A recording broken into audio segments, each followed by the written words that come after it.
Hello, this is your evil twin, welcoming you back to Let's Play 20 Years of Half-Life. Last time, we conducted an experiment in Black Mesa's anomalous materials labs, which didn't go quite according to plan. So I think this would be a good time for Gordon to have a bit of a flashback. And remember his training in the Black Mesa hazard course. Oh dear, why aren't these sensors working? I wonder if they're needed for today's training run. Good morning, Gordon. Welcome to the Black Mesa training facility. Things are in a state of commotion this morning, but the training facility software should be in working condition. Please listen carefully, as there is a little paperwork to take care of before we get started. Oh, I see that you have already signed our legal disclaimer. I, Gordon Freeman, hereby agree to the following terms, blah blah blah, in any case of serious injury, dismemberment, toxic poisoning, burns, rashes, lesions, blah blah, etc., hereby agree to waive all rights as an employee of the Black Mesa facility. Okay, very good. And if there are no questions, then please step through this door to begin your training. So this introductory area is unique to the PlayStation 2 version of Half-Life, and it makes a bit of a joke of how hilariously dangerous it all is. Weren't you supposed to be in the test chamber half an hour ago? There's a map of Sector C's anomalous materials labs on the wall, even though this training facility is supposed to be in Sector A. Also, it's a bit funny that the scientists referred to the test chamber. I thought this was a training course, not a test. We've not accidentally signed up for a job at Aperture Science, have we? And this is where the original PC version of the hazard course starts, in this elevator. Meet Gina, our holographic instructor. Hello and welcome to the Black Mesa hazard course, where you will be trained in the use of the hazardous environment suit.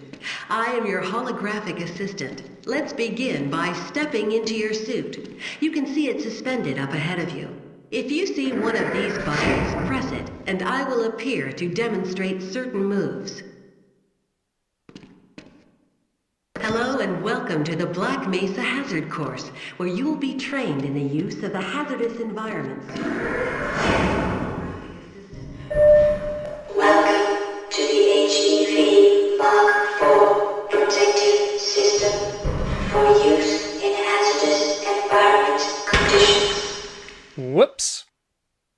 Half-Life is played entirely from a first-person perspective, even when you're dead. After a fall like this, Gordon's body explodes into meaty chunks on impact. And strangely, we're able to see our own skull, which shouldn't really be possible if we're supposed to be seeing through Gordon's eyes in his final moments before brain death. I can't imagine why the first room of the hazard course, the changing room where you're supposed to get into your suit, has a bridge with low railings over this deep pit. Any Black Mesa employee who was clumsy getting dressed could end up toppling over the railing and plunging to their death. In fact, the only reason I can see for this being here is that Valve software wanted to allow players who are experimenting with the controls to have a go at killing themselves before they get too far into the hazard course and need to replay much of it. In the expansion Half-Life Blue Shift, you play as a security guard and get hazard course training from Officer Miller. Welcome to the Black Mesa hazard course for security guard training. I'll be your holographic guide to assist you in your training. Begin by putting on your vest and helmet. You'll find this equipment in the next room. Whenever you see one of these buttons, press it and I'll repeat instructions or show you how things are done. Here you will find your standard armor vest and helmet. These will help protect you against any physical threat you may encounter while performing your duties. When your armor becomes too damaged to be useful, you'll need to find a fresh vest or helmet to protect yourself. Now in the PlayStation 2 version, Let's begin by stepping into your suit. You can see it suspended up ahead of you. If you see one of these buttons, press it, and I will appear to demonstrate certain moves. Brackets will appear in your heads-up display around buttons and other objects that you can activate by facing them and pressing your Use button. they added new instructions about interactive objects having brackets around them, and the suit is stored in a special chamber. This seems a much more appropriate room for suiting up. System for use in hazardous environment conditions. You still have to cross the Bridge of Death, but at least you aren't expected to do anything in here. Back to the PC version. Moving around in your H.E.V suit can be slightly disorienting at first. Take a moment to familiarize yourself with basic movement, and soon it will fit you like a second skin. I will see you just around the corner. Now if we quick save, and then leap over the railing, unlike in the first area, we aren't dead. Instead, we end up in this sewer or canal. It seems like the hazard course makes use of an old industrial area for its obstacles. You might be thinking that there are some secrets or Easter eggs down here, but nope, it's completely pointless. But they did anticipate players jumping down here, and so there's a ladder to climb out, and a door to let us back into the training course. Before we move on, there is actually a little hidden thing up here. Up on those pipes, there is a rat. The hazard course is the only part of Half-Life to feature rats, and they're hidden away in easy-to-miss places. Back in the first room, some text instructions came up on screen, and in the next area we're about to get more of them. They include really insightful messages, like press forward key to run forward, press jump key to jump. The first move we will practice in the hazard course is basic jumping. You will attempt to get over this set of pipes using only your run and jump commands. It helps to get a running start. Watch me and then try it yourself.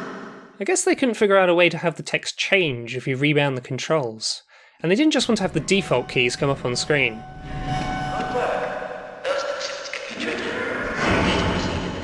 The saying press jump to jump is a bit silly. We will now duck under the next set of obstacles. Please note that crouching will automatically shift your suit into stealth mode, minimizing movement noise. Stealth mode.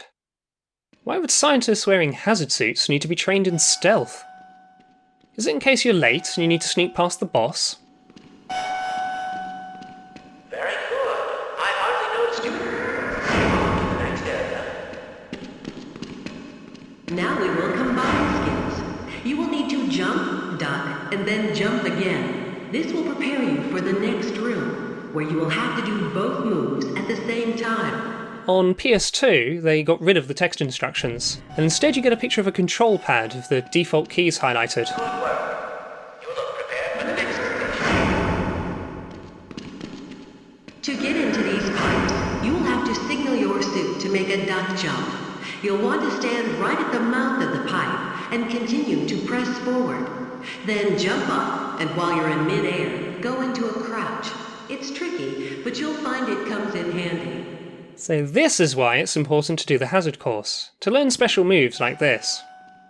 When I first played Half-Life, I figured the idea was that you were jumping from a crouch position to do a bigger jump.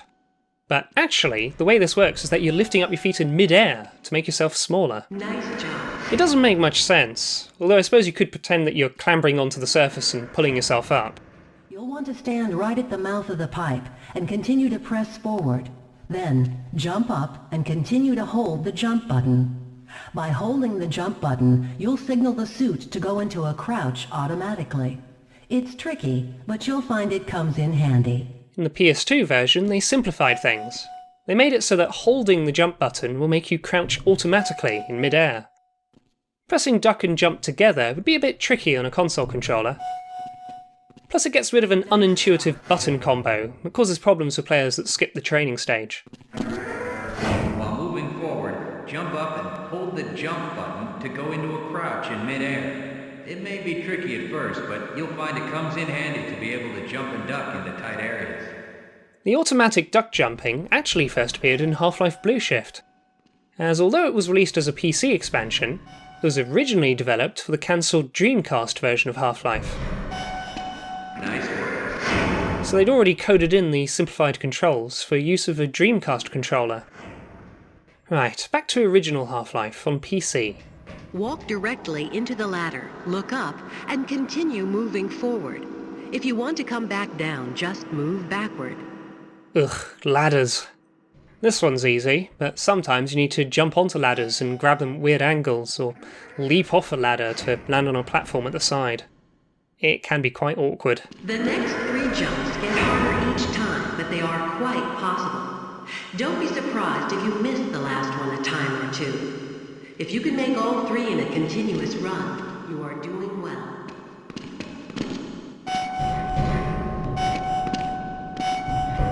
Oh dear, silly me. If you keep falling short, you might be jumping too soon. I like how Gina offers you tips and words of encouragement. Keep trying, you'll get it.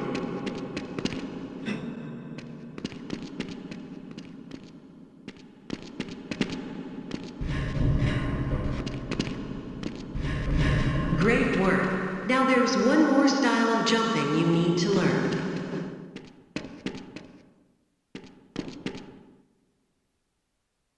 Long jumping requires its own charging module, seen here. To activate your long jump, you will have to duck and move forward, and then launch into a jump. Once you're up on the platform, press the button and I will demonstrate the move. Power assist movement activated. So, another move that requires ducking and jumping together. Except this time you duck and then jump while moving forward. Nice job. Later versions of Half-Life have a whoosh noise when you long jump. In the PS2 version, they added this room with a special storage chamber. Long jumping requires the long jump module, seen here. To activate your long jump, you will have to jump while moving forward, then quickly press the jump button a second time while still in the air. This will launch you into a long jump. Once you are on the platform, press the button and I will demonstrate the move. The PS2 version makes long jumping much simpler, no crouching required. And there's that whoosh noise. Back to the PC version. The funny thing is that in the main game, we won't get a long jump module until 3/4 of the way through the story. I'm sure there have been many players that skipped the hazard course on PC, who then got stuck when the game suddenly expected them to start doing long jumps 3/4 of the way through, with no clue that you're supposed to crouch while doing it. Please start the lift by moving up to the button, looking at it, and pressing the use key. Now that you're up here, there's only one way down. Find the target on the floor below and do your best to hit it. If you take any damage from the fall, we will administer medical care at the next station. Surely it would have been more logical for us to try and land on those boxes. Break our fall rather than break our legs.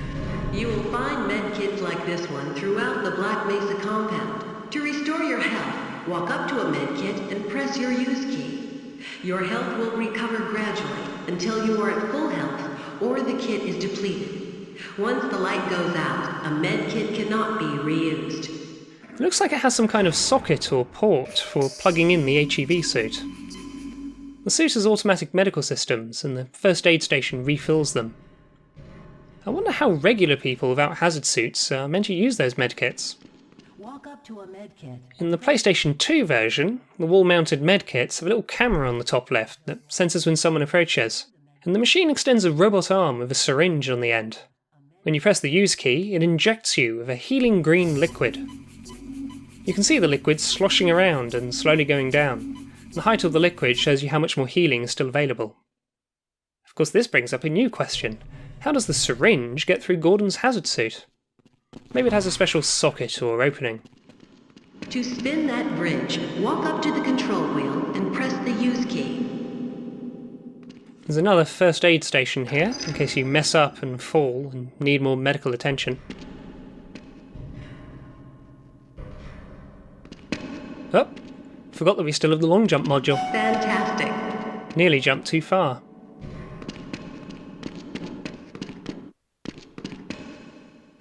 Sometimes you'll need to rely on more than just your suit to get through a tight place. Try jumping this gap on your own. Bonk. What you really need to do is push that box down into the pit. Pushing is easy. Just move forward against the box and you can push it into position. Thanks. You just made me bang my head on a pipe. If you can't push the obstacle out of your way, you might try pulling it. To pull a box, move up to it and press your use key. While holding down the use key to keep a grip on the box, move slowly backward. The box will come along with you. This area has cockroaches scurrying around. Oops, just stepped on one. The cockroaches actually have some nice artificial intelligence. I'll talk about that more in a later video. This isn't the best place to show it off.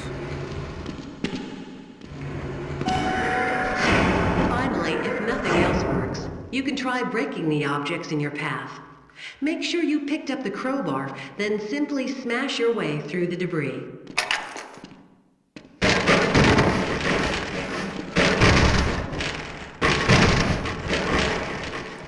Break and crouch.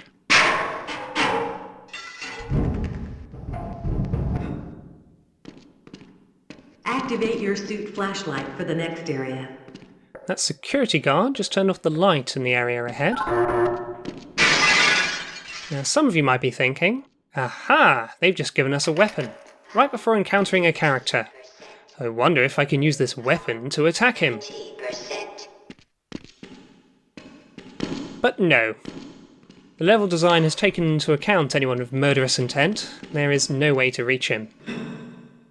Weirdly, they give you loads of H.E.V suit batteries. 45%. But the flashlight uses a separate power supply to your armour.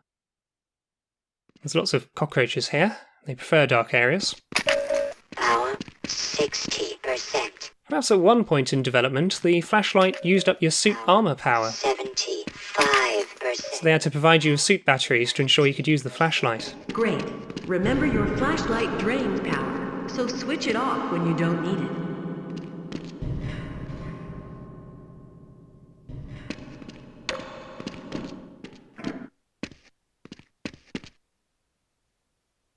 Welcome to the Black Mesa target range, where you will receive training in firing a weapon, reloading, and firing the attached grenade launcher. Please pick up your weapon and advance to the firing station. This is the submachine gun with attached grenade launcher. I'll talk about it more when we get to the relevant part of the main game. Please pick up your weapon and advance to the firing station. The PS2 version, and Blue Shift's high definition pack, replace it with this beefier looking assault rifle. It functions the same though. You'll have to hit every target in order to complete the course, but if you miss the first time, don't worry, it will come around again. Try to reload during pauses rather than waiting to run out of ammunition at a critical time. To fire your grenade launcher, use your alternate fire button. Certain targets will break only when hit by grenades. Commencing sequence in 5, 4, 3, 2, 1.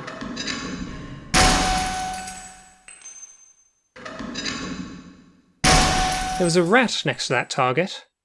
There are a couple of rats scurrying about in the shooting range.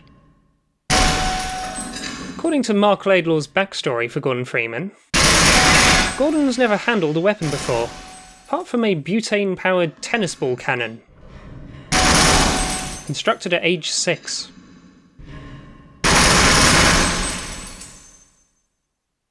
Black Mesa target range. Please advance to the next area. Before we move on, as I mentioned, there are a couple of rats down there. They move about the place. It's kind of funny that they put them in the target range, as they're actually immune to bullets. They aren't completely invulnerable though, as grenades will do the job. And when blown up, they produce a red blood splat. They also spawn yellow alien organs. They're actually bigger than the rats themselves. Anyway, blowing up those rats is needless cruelty, so I loaded the saved game to let them live. And the PS2 version has an extra area in its target range. Your H.E.V suit comes equipped with an automatic targeting system. You can target something by facing it and pressing the lock-on button. To release the target, press the lock-on button again. You'll need to lock onto the holographic target and hit it several times to continue. Watch for the holographic target now. This lock-on mechanic is unique to the PS2 version of Half-Life. Like the optional auto-aim on PC, it locks onto the centre of enemies. But what's nice is that you can turn it on or off at will. and once locked on, it tracks targets through walls. Congratulations! You have completed the Black Mesa target range. The lock-on function will give you an advantage in any combat situation. Please advance to the next area. Your H.E.V suit monitors blood oxygen levels, warning you when you need to find an air supply. As you swim through this course, your oxygen levels will begin to drop. At the midpoint, you will be given an opportunity to surface for air.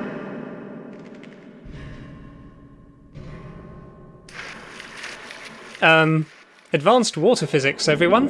I think because I was near to the edge, it thought I wanted to jump out of the water. I like how she does that diving gesture for going up for air. Catch your breath. You will see the blood oxygen indicator on your suit's heads-up display returning to its previous level. You are free to swim on to the end of the course. The blood oxygen indicator is just an O2 warning symbol that pops up. More significantly, your health status in the bottom left starts to go down to 0, but then recovers to its former level once you've surfaced. Unlike most other games, you don't take any permanent damage from starting to drown, unless your health actually hits 0. This is the charging unit for your hazardous environment suit. When you are running low on power, step up to any charger and press your use key. Your suit will recharge gradually until the charge unit is depleted.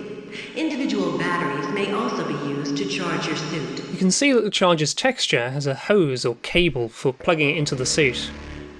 Of course, they're useless to anyone not wearing an H.E.V suit, as explained in Blue Shift's hazard course. You may also find H.E.V charging stations, such as this one, throughout the facility. These stations, however, can only be used by qualified science personnel wearing powered hazardous environment equipment, so they will be inaccessible to you during your duties.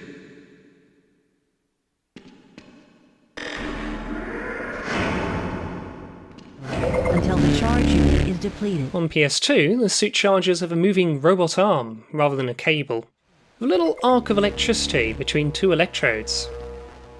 Unlike the wall-mounted medkits, there's no indicator of how much charge is left, but there are a couple of spinning capacitors or some such. If you pass through fire or steam, you will see a heat damage icon lighting up. Directional indicators at the center of your display show you where damage is coming from. This training course has had us jump from a dangerous height and injure our legs.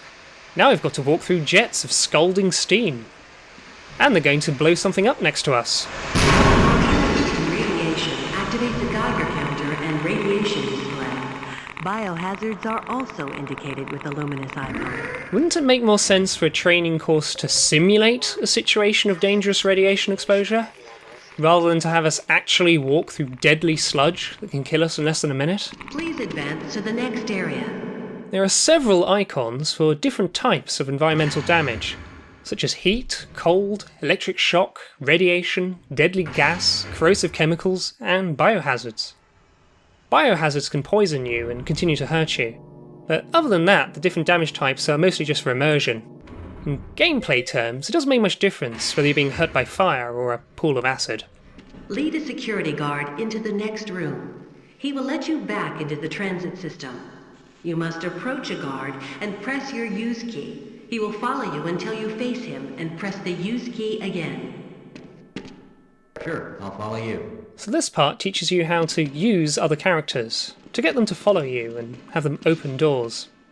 They have unique lines for following you in the hazard course, as they're here as part of your training. Their job is to stand around and follow you when you ask them.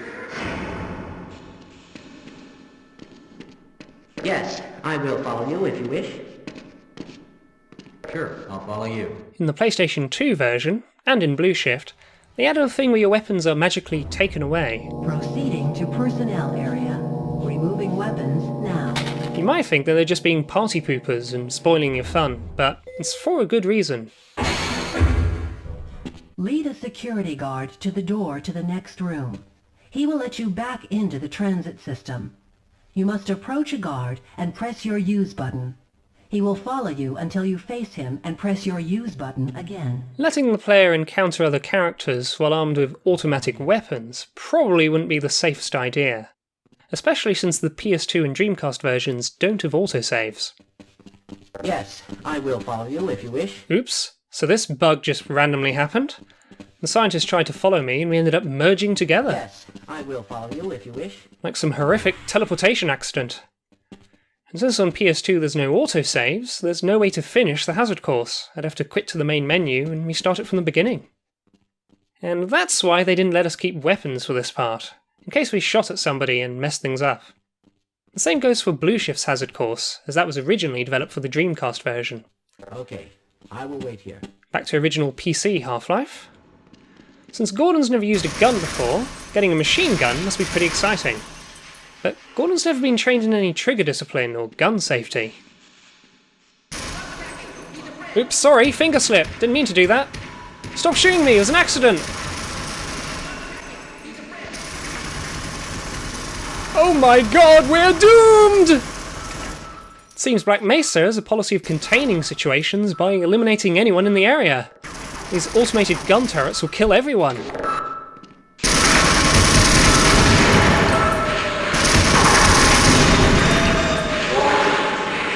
signs critical. It was an accident, you get that right.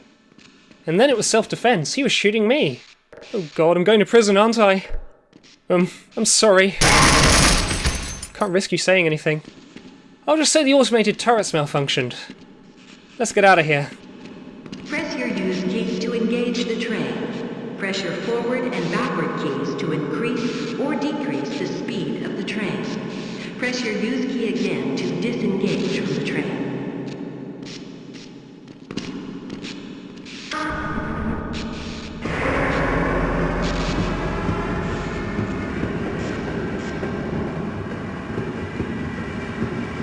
Congratulations on completing the Black Mesa hazard course.